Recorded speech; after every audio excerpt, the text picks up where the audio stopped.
नमस्कार। मैं सुनील द्विवेदी, आपका इंग्लिश मास्टर। आज मैं आपके लिए एक बहुत ही इंस्पायरिंग और मोटिवेशनल स्टोरी लेके आया हूं। और ये कहानी है लुइस ब्रेल की। लुइस ब्रेल एक बहुत ही महान साइंटिस्ट हुए हैं और एक बहुत ही महान एजुकेटर हुए हैं। लुइस ब्रेल जी का जन्म 4 जनवरी 1809 फ्रांस के एक छोटे से गांव कूब्रे में हुआ था।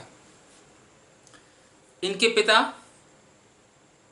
का एक छोटा सा कारखाना था और वो अपने कारखाने में लेदर के कुछ सामान बनाया करते थे, उनको बेचा करते थे और इस तरह से अपनी जीविका चलाते थे। लुइस ब्रेल जब 3 साल के थे तो इनके साथ एक दुर्घटना हो गई। एक दिन ये अपने पापा के कारखाने में उनके कुछ औजारों से खेल रहे थे। संयोग बस खेलते समय एक नुकीला सूदा जैसा हथियार इनकी आंख में जाकर के चुभ गया। आंख में इन्फेक्शन हो गया, काफ़ी इलाज कराया गया, लेकिन इन्फेक्शन ठीक होने के बजाय उनकी दूसरी आंख में भी पहुंच गया और उस इन्फेक्शन की वजह से ये पूर्णतया अंधे हो गए। लुइस ब्रेल साहब का पढ़ने में बहुत रुचि थी, बहुत इंटरेस्ट था, बहुत पढ़ना चाहते थे, लेकिन अंधे होने के कारण शुरुआती कुछ दिनों में इन्हें बहुत बुरा लगा। लेकिन धीरे धीरे इन्होंने अपने आप को उस अंधेपन से एडजस्ट किया, अनुकूल बनाया और अपने आप को उस विषम स्थिति से बाहर लाने की कोशिश की।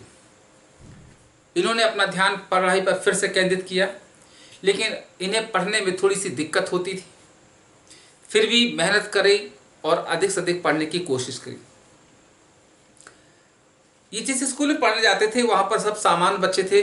सामान्य बच्चे जिनकी आंखें थी प्रॉपर पढ़ते थे, देखते थे, लेकिन ये सिर्फ सुनकर के ही अपने टीचर्स के लेसन्स को लर्न किया करते थे और ये लगातार सोचते रहते थे कि क्या कोई ऐसा तरीका है जिससे कि वो भी उन लेसन्स को पढ़ सकें।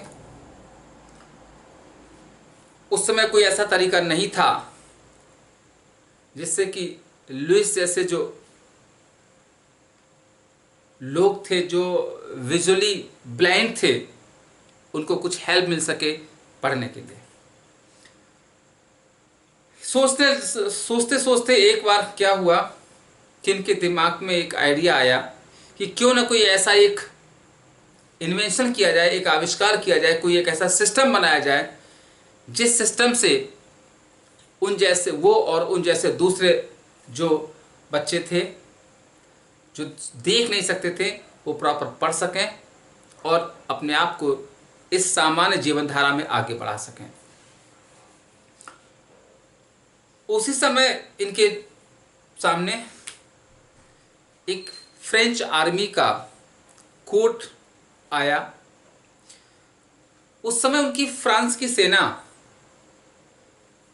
एक क्रिप्टोग्राफी यूज करती थी, कोड यूज करती थी और उस कोड में कुछ डॉट्स और कुछ डैशेस होते थे और उस कोड की सहायता से कुछ मैसेज भेजे जाते थे जो ऐसे थे जिन मैसेजेस को उनकी सेना, उनके सिपाही रात को भी या अंधेरे में भी पढ़ सकते थे। इस कोड से इन्हें कुछ हेल्प मिली। इन्होंने भी उस कोड के माध्यम से पढ़ने की कोशिश की, लेकिन बहुत सफलता नहीं मिली। इन्होंने सोचा कि क्यों ना उसमें कुछ और इम्प्रूवमेंट किया जाए, कुछ और सुधार किया जाए और उन्होंने गर्मियों की छुट्टी में उस पर काम करना शुरू कर दिया।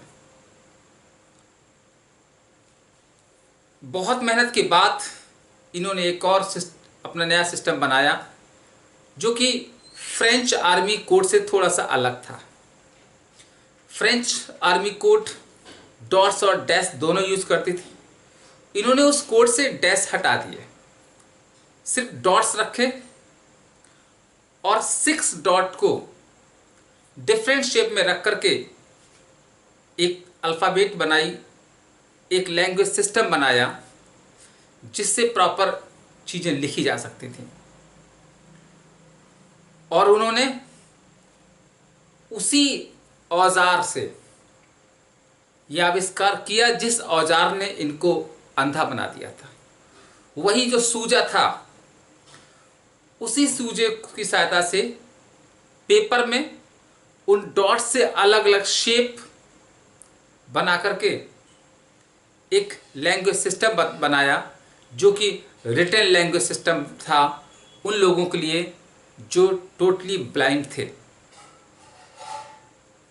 उस कोड को उन्होंने उस डॉट्स से जो अपने लैंग्वेज सिस्टम बनाया उसको एक सेंटेंस में पंच किया और फिर उसको पढ़ने की कोशिश करी। ये उस सेंटेंस को बहुत आसानी से तेज़ी से पढ़ सके। वो सिस्टम बहुत सफल हुआ। उन्होंने उस सिस्टम को डेवलप किया और वो सिस्टम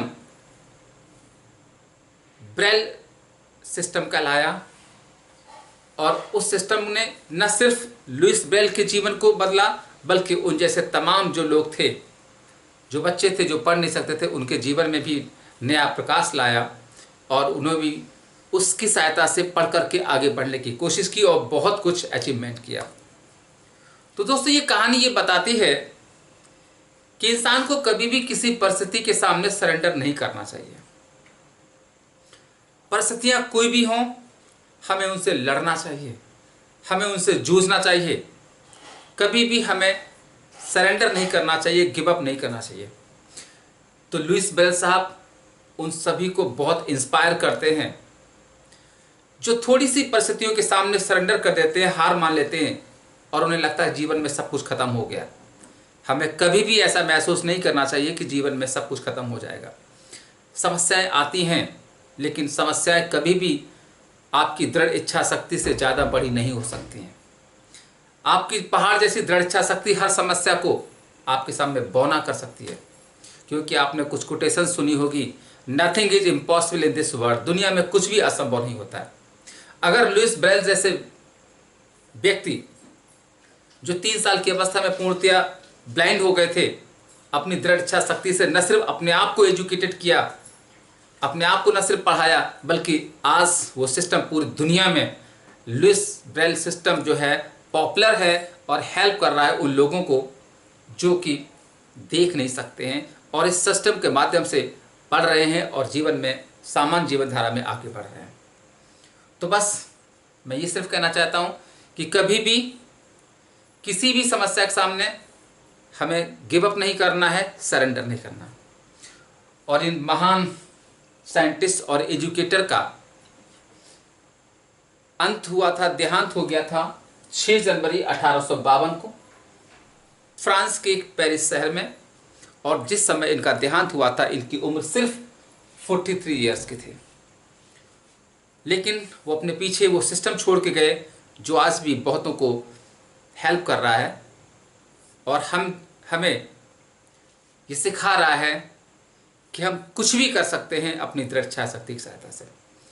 तो दोस्तों आज का ये वीडियो आपको कैसा लगा और आप किस टॉपिक पर वीडियो सुनना पसंद करते हैं ये कमेंट बॉक्स में लिखिएगा। आपके लिए कुछ और ऐसे मोटिवेशनल वीडियो आके लाते रहेंगे। तब तक के लिए नमस्कार, जय हिंद।